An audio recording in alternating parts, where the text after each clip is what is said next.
பயந்துட்டீங்களா? இப்போ தான் இன்னும் பயந்துட்டீங்களா? இது ஓகேவா? என்னங்க நீங்கள் சிரிக்கிறீங்க? பேய் படத்தை பற்றி பேச போகிறேன். கஷாயம் வித் பாஸ் கீழே தான் டார்லிங் 2 பற்றி தாங்க. போங்க நீங்கள்.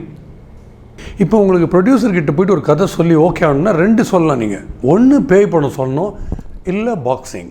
கொஞ்சம் வித்தியாசமாக சொல்லணுன்னா பேய்ங்களே பாக்ஸிங் போடுது அப்படின்னு சொல்லிட்டு கொஞ்சம் வித்தியாசமாக சொல்லலாம். பட் இந்த டார்லிங் 2 என்ன மாதிரியான வித்தியாசமான படம் அப்படின்னா, இருங்க கதைக்கு தான் நான் வரேன். சப்ஜெக்டு இப்போது இந்த நம்பிக்கை துரோகம், விளையாட்டு வினையாகும் அப்படின்றாங்க. சம்டைம்ஸ் விளையாட்டு வினையாகி அது ஆவியாகி ஆவி பழி வாங்கி கலகலப்பாய் ஜாலியாக முடிஞ்சதுன்னா அதுதான் டார்லிங் 2.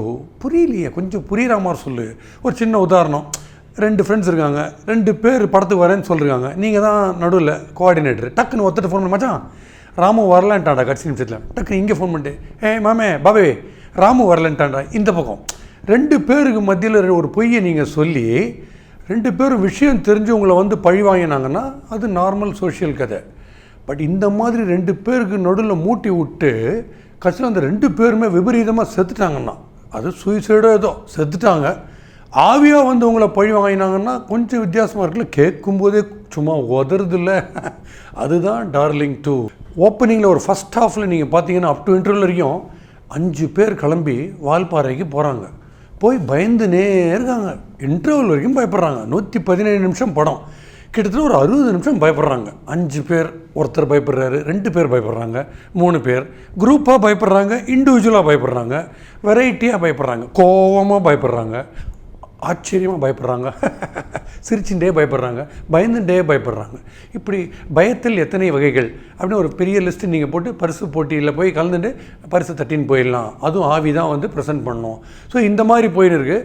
ரொம்ப வித்தியாசமான சீன்ஸ் எல்லாம் காமிச்சிருக்காங்க. எப்படின்னா அதில் ஒரு அந்த வீட்டுக்குள்ளே போயிட்டு ஒரு இருட்டில் ஒரு ஸ்டாமினிங் இருக்குது ஒருத்தருக்கு. அவர் என்ன பண்ணுறாரு, மெதுவாக இல்லை இருட்டில் கொஞ்சம் பயந்துனே நடந்து லுங்கியை மடித்து கட்டி அதுக்கப்புறம் இறக்கி கட்டி ஒவ்வொரு படியாக இறங்கி மறுபடியும் படியெல்லாம் ஏறி அப்போது மியூசிக் கெங் அப்படிலாம் வந்து ஃப்ரண்ட்டில் மினரல் வாட்டர்லாம் காமிச்சு அப்புறம் வாட்டர் பாட்டிலில் என்ன ஆக போகுது அப்படின்லாம் நினைக்கும் போது பேய்கே தண்ணி காட்டுறாரு அப்படின்லாம் நம்ம நினச்சிக்கணும்.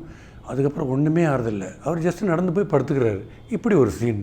ஸோ ஓவரால் இந்த படத்தில் நீங்கள் பார்த்தீங்கன்னா இந்த படம் எதனால் இது வித்தியாசம்னா, நார்மலாக அந்த பேய் வந்து இல்லை ஏன்டா என்னை கொன்ன டப்புன்னு அடித்து ஒருத்தனை சென்னையில் அடிச்சுன்னா அவன் பெங்களூரில் போய் விழுவான், இல்லாட்டா மலேசியாவில் போய் விழுவான், ஃபுல் ரத்த வளர அப்படி தொங்கின்னு இருப்பான் மரத்துலலாம்.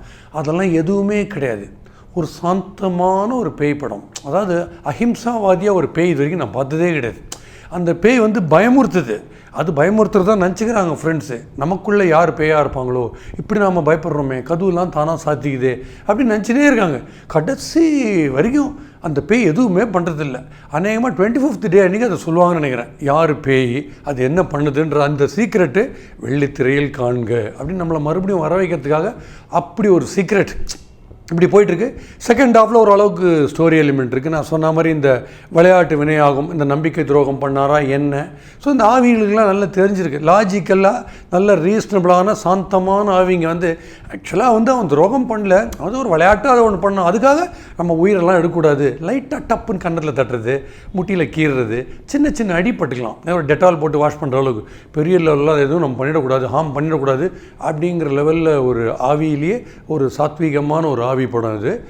மியூசிக் வந்து அவர்கிட்டையும் சொல்லிட்டாங்க, நீங்கள் கொஞ்சம் ஜென்டிலாக போங்க, வழக்கமாக எல்லோரும் அதிர்றீங்க அப்படியே போட்டு அதெல்லாம் வேணாம், இதுலேயே நம்ம பேசிக் ஆவியே கொஞ்சம் சாஃப்ட் டைப்பாக இருக்கிறதுனால நீங்களும் கொஞ்சம் சாஃப்டாக போங்கன்னு சொல்லிட்டார் டைரக்டர் சதீஷ் சந்திரசேகரன். பட் இன்னும் ஒன்று, அந்த படத்தில் வர கேரக்டர்ஸ்லாம் படம் பூரா பயந்துன்னே இருக்காங்க. ஆடியன்ஸில் யாருமே பயப்பட மாட்டேன்றாங்க, நல்ல தெம்பாக பார்க்குறாங்க. ஐயோ இட்ஸ் அன் என்டர்டெயின்மெண்ட் ஃபிலிம் அப்படின்ற மாதிரி ஜாலியாக பார்க்குறாங்க. ஸோ இது பயமுறுத்த வைக்கிறது தான் எண்ணம்னா யாருமே பயப்படல. அப்படி சோஷியல் தீம் அப்படின்னு பார்த்தா அதில் ஒரு புதுமை இல்லை. ஸோ இது ஒரு சோஷியல் தீம் புதுமை அப்படின்னு நினச்சின்னு பிரமிக்கிறதுக்கு ஒன்றும் இல்லை. இது பயங்கரமான வித்தியாசமான பேய் படம்னு நினச்சின்னு மிரண்டு போகிறதுக்கும் இதில் ஒன்றும் இல்லை. இது என்ன மாதிரியான ஃபிலிம்னு கேட்டகரைஸ் பண்ணுறது கொஞ்சம் கஷ்டம்.